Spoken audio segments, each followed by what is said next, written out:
What's up, everybody? Welcome back to the Cross-Eyed Podcast. I am your host, Roman, and we are here to continue with day 19 of It Is Finished, a 40-day pilgrimage back to the cross. And yes, even though Easter has passed, this is an incredibly relevant and powerful devotional written by Charles Martin, so we are going to continue with this. You can call it Easter-themed devotional, but considering that the whole Bible and the whole story of Jesus is about, and really everything we do as Christians is about, the sacrifice made on the cross, it's not just an Easter devotional. It is a Christian-centered gospel devotional. So let's jump into day 19. When he came down from the mountain, great crowds followed him. And behold, a leper came to him and knelt before him, saying, "Lord, if you can make me clean." And Jesus stretched out his hand and touched him, saying, "I will, be clean." And immediately his leprosy was cleansed. And Jesus said to him, "See that you say nothing to anyone, but go, show yourself to the priest, and offer the gift that Moses commanded, for proof to them." Lepers were not allowed near other people, not allowed inside the temple. They had no communication with the priest, and hence no access to God, no mediator. He or she was an outcast, disqualified, forbidden to touch another human, save other lepers. Leprosy was an agonizing existence and a social death sentence. Lepers were the walking dead. In Leviticus, the law of Moses, 2 entire chapters are devoted to leprosy and the requirements placed on those afflicted with it. Lepers were publicly and permanently declared unclean, and anyone who touched them or touched anything they touched was unclean for 7 days. Given this, people kept their distance. The leper here in Matthew 8 is at the end of himself, but he's heard the stories, so he picks his way through the crowd, risks being shunned further, and kneels. First he makes a proclamation, "Lord." Then he utters a cry of desperation. "You can make me clean." Jesus is his last hope. Jesus doesn't recoil at his condition, doesn't turn up his nose, doesn't keep his distance. In fact, he crosses the distance and does the unimaginable. He stretches out his hand and touches the man. "I will, be clean." And the man is made clean forever. Walk with me back to the cross.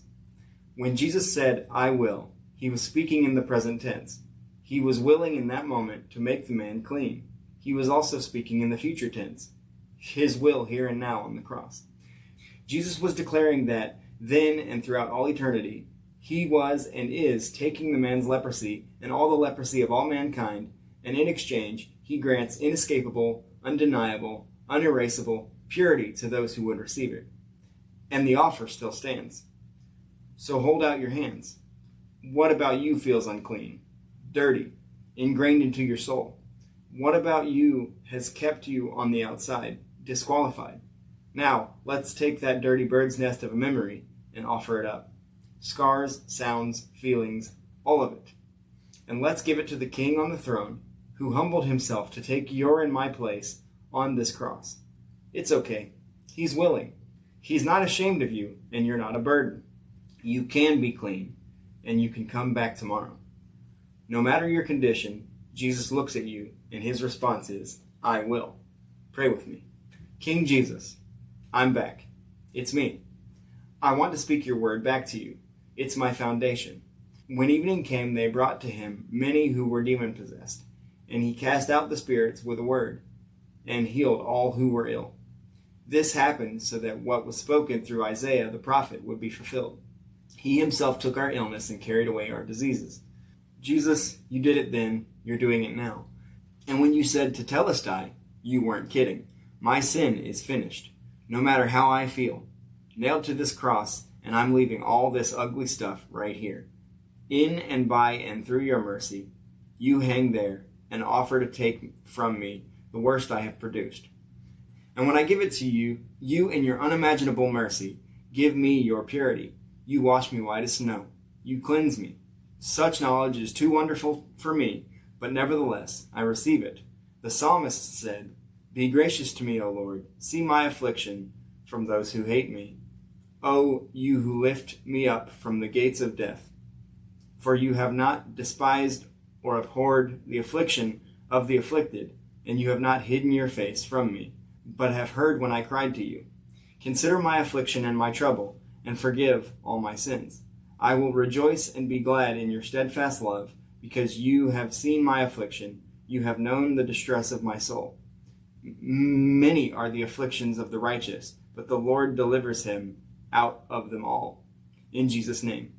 And God responds, already you are clean because of the word that I have spoken to you. For in him all the fullness of God was pleased to dwell, and through him to reconcile to himself all things, whether on earth or in heaven, making peace by the blood of his cross. And you, who once were alienated and hostile in mind, doing evil deeds, he has now reconciled in his body of flesh by his death, in order to present you holy and blameless and above reproach before him.